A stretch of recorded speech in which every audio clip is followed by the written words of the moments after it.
Hola amigos! You are listening to English Made Simple. This is episode number 60, número 60.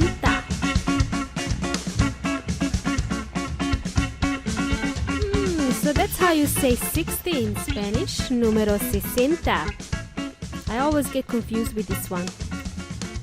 And number 70 as well. Hello, what's up? Hola amigos, ¿qué onda? Welcome to English Made Simple. My name is Milena from EnglishMadeSimple.net, EnglishMadeSimple.net. How is it hanging, guys? What have you been up to? We have a countdown to Christmas here in Australia. Wow, the time flies really fast.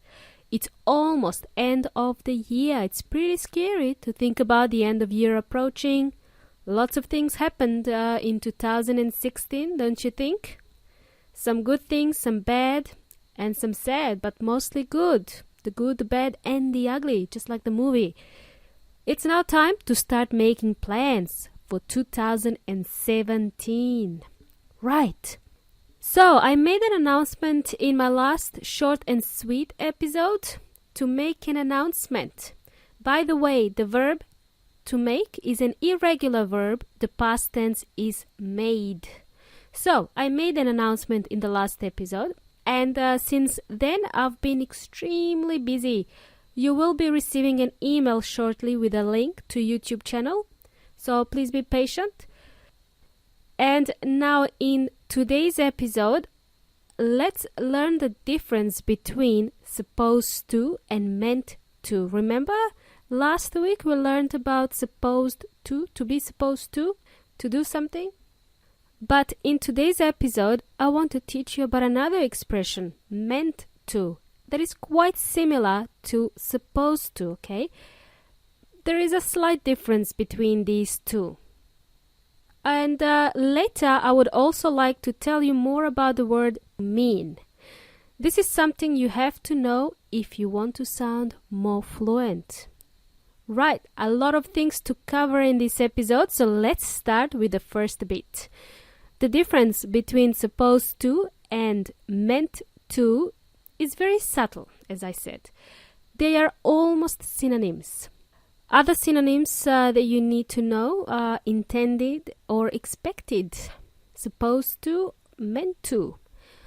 I will explain this through a couple of examples, and I hope it will make sense soon.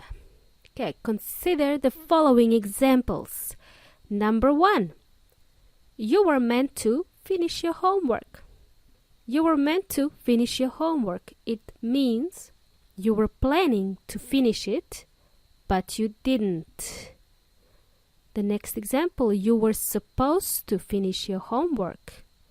It means you should have done it, but you didn't for whatever reason.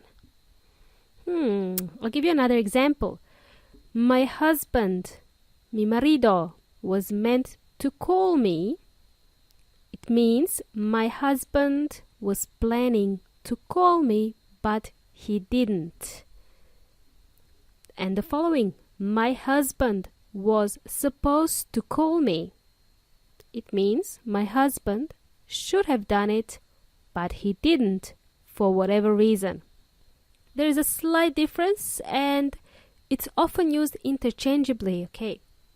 Okay guys, clear as mud.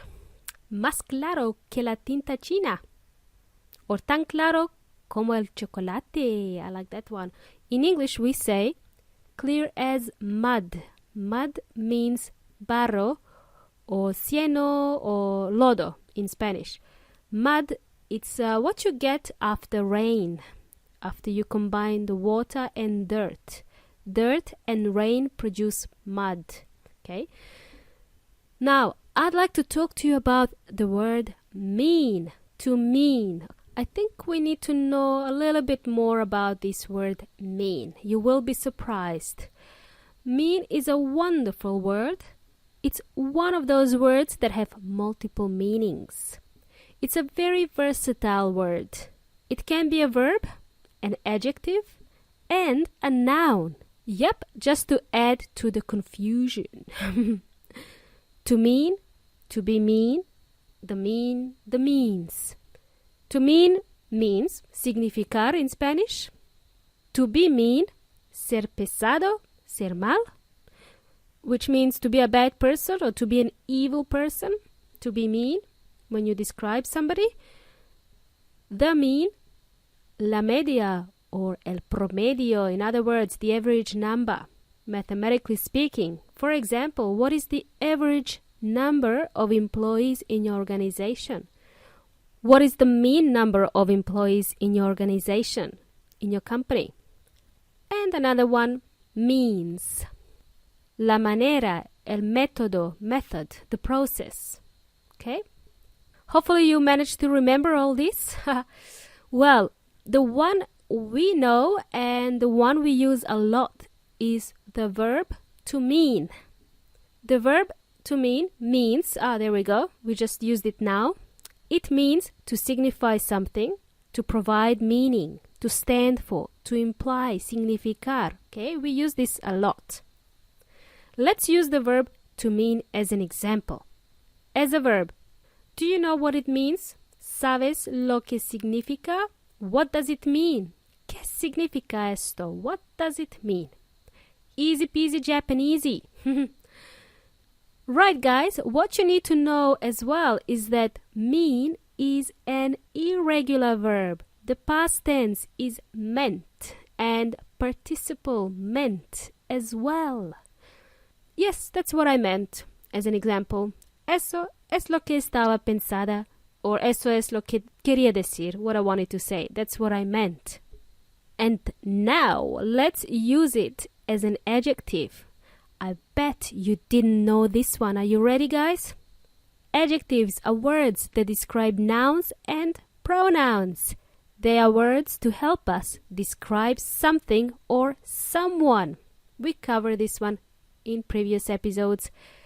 Now, here's a tip, guys. If you're preparing for English exams, for job interviews, entrevistas laborales, or just meeting new friends, it will be really helpful to know as many adjectives as possible so that you are able to describe yourself or a place or a device or a friend or a person and so on. I think it's necessary to know different types of adjectives for a fluent conversation.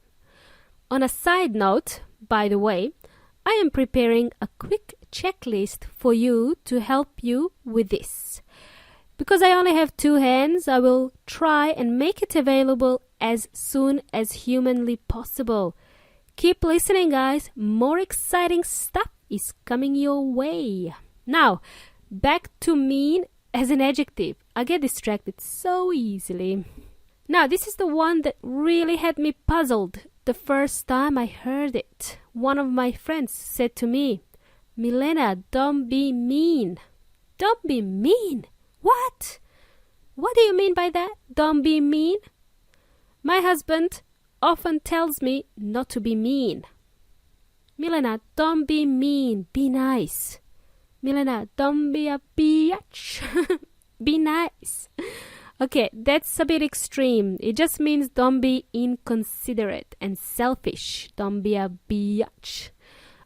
Another example as an adjective, I am going to use an evil character from the Spanish soap opera, Grand Hotel. As an example, soap opera means Spanish telenovela, it's just TV series. Here we go. Diego is really mean to Alicia. He's vicious. He wants to hurt her. He also does terrible things. He's just an evil man in general. Diego is really mean to Alicia. Good example. For an English learner such as yourselves, this one as an adjective will really catch you off guard when you first hear it because you've only come across it as a verb. Verb, you know, when something means something. It is very common for English speakers to use mean as an adjective when you describe someone who is not a really nice person. When somebody is mean. When someone is being mean. In colloquial English, you can also use mean as slang. For example, my brother drives a really mean car. It means a really cool car. You can also say it like, wow, that's a mean-looking car. My mom makes a really mean pasta. Delicious pasta, really good pasta. Just a quick disclaimer here. Please don't use slang when you do your exams. Just a tip for those listeners who are going to sit exams in the near future. Don't use slang words. Alrighty, guys? Alrighty. Let's continue, shall we? What other words can we form using the word mean? The meaning. We often hear philosophical questions such as, what is the meaning of life? I say to my husband when I see dirty dishes in the sink, what is the meaning of this mess? Can you please clean up? Why did you make this mess? What is the meaning of this mess in the kitchen? What is the meaning of this nonsense? Oh, I see. Now I know why he calls me a meanie. I'm such a meanie. An inconsiderate, foul-mouthed meanie. Enough of this gibberish. Another word, guys. Meaningful. One word. When something is meaningful, it is significant, relevant, or important. In Spanish, significativo, or to be significant, if you're a non-Spanish speaker. The opposite of meaningful is meaningless. One word again. Meaningless. Meaningless, which means without a meaning, illogical, senseless, foolish, having no purpose or reason, pointless, without a meaning. For example, a meaningless relationship, a relationship with no purpose. A boy and a girl can be in a meaningless relationship. I want to give you one more example of using the word mean. Consider the following expression. Here's an expression in English. The end justifies the means. In Spanish, it is el fin justifica los medios. According to Weon Inteligente, or the dictionary online, this means wrong or unfair methods may be used if the overall goal is good. The means in this case means el método. Are we clear as mud? The end justifies the means. El fin justifica los medios. Excellent. Well done, guys. We are approaching the end, muchachos y muchachas. Thank you for listening to English Made Simple, episode number 60. You've been hanging out with Milena Chilena. That's what my friend calls me. Even though I'm not from Chile, she thinks it was a clever thing to say, Milena Chilena, whatever. I like to say Milena Weona. In this episode, we've learned that there is not a big difference between supposed to and meant to. We learned that there is a minor difference there, not a big difference. It's mostly to do with intention and planning. If you have to listen to this episode again. We have also learned about the word mean. If you want to sound more fluent, then it's important to know this word and different ways of using it. Here's a question for you to practice. Do you know someone in your life who is a mean person? We have all come across one at some stage in our lives.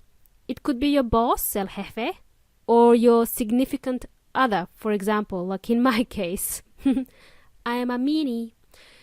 Alrighty, just FYI for your information, the next short and sweet episode may be a day late. I am attending a few Christmas parties, fiestas. So just letting you know in advance, don't worry. It will come out soon. All transcriptions are available on my website, englishmadesimple.net. Go and check it out. If you have any questions, please send me a message and let me know. It's been a pleasure, as always. Fue un placer. See you on the flip side, amigos. Have a great one.